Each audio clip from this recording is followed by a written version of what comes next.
በረከት ገበሬዋ ለስር የተዳረገችበት ምክንያት ታወቀ። ከቅርብ ጊዜ ወዲህ ስማቸው በመደበኛው ሚዲያና በማህበራዊ ሚዲያ ገዝፎ ከወጡ ባለሀብቶች መካከል በቅጽል ስሟ በረከት ገበሬዋ፣ ሙሉ ስሟ ደግሞ በረከት ወርቁ አደራ በመባል የምትታወቀው ግለሰብ ትገኝበታለች። ግለሰቧ ጠቅላይ ሚኒስትር አብይ አህመድን አስመልክቶ ከጥቂት ወራት በፊት እኔን ሁሌ የሚያስጨንቀኝ የሚያሳስበኝ ነገር ጠቅላይ ሚኒስትራችን ደከመኝ፣ በቃኝ፣ ትንሽ ልረፍ እስኪ እንዳባት እንደ ልጆቼ ወደ ቤተሰቤ ልመለስ ቢል ምን ይውጠናል? ማነው እሱን የሚተካው? ማነው ይሄን ሁሉ ውጥንቅጥ የወጣ ፖለቲካ የሚያቻችለው ማነው? እግዚአብሔር ለኢትዮጵያ ሲል ከኔ እድሜ ቀንሶ ይስጥህ በሚል ንግግሯ የብዙዎች መነጋገሪያ ሆና ቆይታ ነበር። በረከት በእርሻ ስራ ላይ የተሰማራች የብርታት ተምሳሌት የሆነች የኢትዮጵያ ሴት ባለሀብቶች ተምሳሌትና የስራ ዕድል ፈጣሪ ተደርጋ በብዙዎች ዘንድ ትወሰድ ስለነበር የመታሰሯ ዜና ከ3 ሳምንታት በፊት ይፋ ሲሆን ብዙዎችን አስገርሞ ነበር። እስሩ ይፋ በሆነበት ቅጽበት አንዳንዶች በረከት ገበሬዋ እስር ቤት የገባችው በሹፌሯ ምክንያት በተፈጠረ ቀላል ችግር ነው፣ በቅርቡ ትፈታለች የሚል ማረጋጊያ የሚመስል መረጃ በማህበራዊ ሚዲያ ላይ በስፋት ሲለቁ ተስተውለውም ነበር።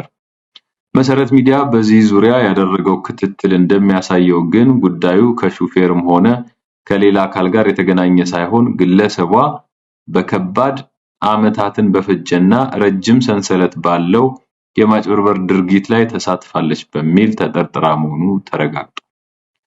ዋናው ጉዳይ የግብርና ምርቶችን የሚያመርተውና የሚያከፋፍለው ድርጅቷ ውስጥ ለበርካታ ሺህ ሰው በረከት ገበሬዋ የሸጠችው ሼር እንደሆነ ሚዲያችን ከመንግስትና ጉዳዩን ከሚያውቁ ሌሎች የመረጃ ምንጮቹ አረጋግጧል። በመጀመሪያ 45 ሰዎች ገደማ ከፍተኛ መጠን ያለው ብር ይዛ ተሰወረችብን በሚል የተጀመረ ምርመራ ነበረ። በኋላ ሲጣራ ለማየት እንደተቻለው በሼር ሽያጭ ዙሪያ የወጡ ደንቦችን በመተላለፍ ጭምር 2 የሽርክና ውሎችን በማዘጋጀት ስትሸጥ ተገኝታለች የሚሉት የመንግስት ምንጮች ናቸው። በዚህም መሰረት በመጀመሪያው ምድብ 1 ሚሊዮን ብር፣ በሁለተኛው ምድብ 500,000 ብር በስፋት ሲሸጥ ቆይቷል። 45 ሰዎች የመጀመሪያዎቹ ሆኑ እንጂ ምናልባትም በመቶዎችና በሺዎች የሚቆጠሩ ግለሰቦች የድርጊቱ ሰለባ ሳይሆኑ እንዳልቀረ መረጃዎች ጠቁመዋል። ይህም ከበርካታ 100 ሚሊዮኖች እስከ ቢሊዮኖች በዚህ መልኩ በግለሰቧ ሳይሰበሰብ እንዳልቀረ ተገምቷል። ስራው እንደ ፒራሚድ ስኪም ቀድሞ ሼር የገዙ ሰዎች ሌሎች ሰዎችን እንዲያስገቡ የማድረግ አካሄድ እንደነበረው አንድ ጉዳዩን በቅርበት የተከታተሉ የመረጃ ምንጭ አስረዳል። ከአንድ ቤተሰብ በ2፣ 3 እና 4 ሰው ስም ሼር የገዙ አሉ። ግለሰቧ ደግሞ ለዚህ አንዱና ዋናው ማሳመኛ ከመንግስት ጋር በቅርበት እንደምትሰራ መናገሯና ከባለስልጣናት ጋር አብራ የተነሳቻቸው ፎቶዎች በስፋት መልቀቋ ነው ይባላል። መሰረት ሚዲያ ገንዘባቸው ከከፈሉ ሰዎች እንደተረዳው በረከት ገበሬዋ በተለይ ከጠቅላይ ሚኒስትር አብይ አህመድ ከደህንነት ቢሮ ኃላፊ አቶ ሬድዋን ሁሴን እና ከፌደራል ፖሊስ ኮሚሽነር ጀነራል ደመላሽ ገብረ ሚካኤል ጋር የቅርብ ትውውቅ እንዳላት በስፋት ስትናገርና ህዝብን ለማሳመን ስትጠቀምበት ነበር። ከእርሻዎቿ የምታመርታቸውን የግብርና ውጤቶች በቅናሽ ለህዝብ እንድናከፋፍል በሚል በሼር ስም ብዙ ሰው እንደኛ ገንዘቡን ሰጥቷል። ይህ ከሆነ 2 ዓመት ጭምር የሞላቸው አሉ፣ ዓመት ያለፋቸው ሞልቷል፣ ምንም እንቅስቃሴ ግን የለም የሚሉት አንድ የድርጊቱ ሰለባ ከቅርብ ወራት ወዲህ ግለሰቧ ጭራሽ ተሰውራ እንደቆየችና በማህበራዊ ሚዲያ ብቻ ትታይ እንደነበር አስረድተዋል። ሌላ ብራቸውን እንደተበሉ የሚጠቅሱ ግለሰብ ደግሞ በረከት ገበሬዋ በኢትዮጵያ የስልክ ቁጥሯን ጭራሽን በማጥፋት የአየርላንድ ሀገር ስልክ በሆነ ቁጥር ዋትስአፕ ላይ ብቻ አልፎ አልፎ ትገኝ እንደነበር አስረድተዋል። በዚህ ድርጊት ተማለው ገንዘባቸውን በብዛት የሰጡት ሴቶች እንደሆኑ የሚናገሩት ሌላኛው ምንጫችን ግለሰቧ የከፍተኛ ባለስልጣናትን ስም ደጋግማ በመጥራት ሼር ገዢዎች ጥያቄ እንዳያነሱ ታደርግ ነበር አሉ። ከባለስልጣናት ጋር ግንኙነትና ቅርበት አለኝ የሚለው የተጠቀመችው ለሼር ሽያጩ ብቻም ሳይሆን ከማንኛውም ሰው ጋር አለመግባባት ውስጥ ስትገባ ጭምር ነበር። ባለስልጣናት የሷ ማስፈራሪያ ነበሩ የሚሉት የመንግስት የመረጃ ምንጮች በዚህ ሁኔታ በርካታ ሌሎች ያልተደረሰባቸው ጉዳዮችም አሁን ወደፊት እየመጡ መሆኑን ሚዲያችን አስታውቋል። ለምሳሌ በኦሮሚያና በአፋር ክልል በኢንቨስትመንት ስም የወሰደቻቸው ትላልቅ ስፋት ያላቸው መሬቶች ጭምር በሽያጭና በማይታወቁ ውሎች ስማቸው ከበረከት ገበሬዋ ወደ ሌሎች ሲተላለፍ እንደነበር መረጃዎች ለሚዲያዎች ደርሷል። በረከት ገበሬዋ የዛሬ 2 ዓመት የጠቅላይ ሚኒስትር አብይ አህመድ የመደመር ትውልድን መጽሐፍ በ50,000 ዩሮ ገዝተው ነበር። እንደዚህ አይነት ድርጊቶች በተለይም የሚፈጸሙ ወንጀሎችን ለመሸፈን ሲውሉ ይስተዋላል የሚሉት ምንጮች በቅርቡ የኬና ሆቴል ባለቤትም በተመሳሳይ በቁጥጥር ስር መዋላቸው ተስተውሏል ይላል። 5ቱ ተጠርጣሪዎች በቁጥጥር ስር በዋሉበት የወንጀል ጉዳይ ጋር በተያያዘ በቁጥጥር ስር ውሏል።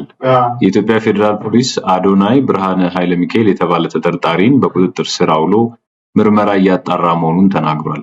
አዶናይ ብርሃነ ኃይለ ሚካኤል በቁጥጥር ስር ሊውል የቻለው ከኢትዮጵያ ሕዝብ ባህልና መልካም ስነምግባር በተቃራኒ በሕዝብ ዘንድ ተቀባይነት የሌለው አስነዋሪ አለባበስ ለብሰው በአደባባይና በቴሌቪዥን ቀጥታ ስርጭት የታዩት 5 ተጠርጣሪዎች በቁጥጥር ስር በዋሉበት የወንጀል ጉዳይ ጋር በተያያዘ ነው ሲል ፖሊስ አስታውቋል።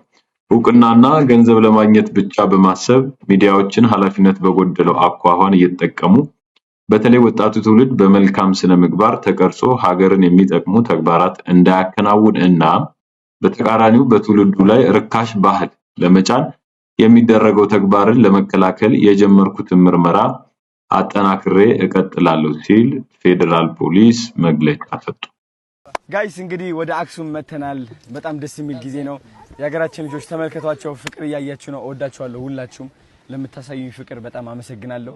እንግዲህ በማርያም ምክንያት ነው ያሸነፍነው እዚህ ደረጃ የደረስነውና እናመሰግናለን። እስኪ ሁላችንም ማርያም ማርያም ማርያም ማርያም ሄይ ማርያም ማርያም ማርያም ማርያም ማርያም ማርያም ማርያም ማርያም እሺ እኛም እንወዳቸዋለን። ዴቪድ እወዳቸዋለሁ። እወዳቸዋለሁ። እሺ ወዴት እንሂድ? በየትኛው? እሺ ላፒዬ እሺ አንዴ ወደዚህ እንዞ መውጫ ቆይ አንዴ መኪና አለ ቆይ እሺ ኖ ዶክተር ና ጻፈው እሺ ነበር እሺ ያንን ጊፍት ስታው እናቴ ትምታርገው እሺ አዲ እወድሻለሁ እናቴ እንወዳለን እዚህ ጋር አርጌዋለሁ እሺ አሁን እንደበርሻለሁ እሺ አንዴ ቆይ በፊት እሺ አንዴ እሺ ወዳችኋለሁ ቴንክ ዩ ነበር ሰግድ ለህይወቴ ስግድ ለበረከቴ ስግድ ለገንዘቤ ስግድ ሰግድ ፈምስ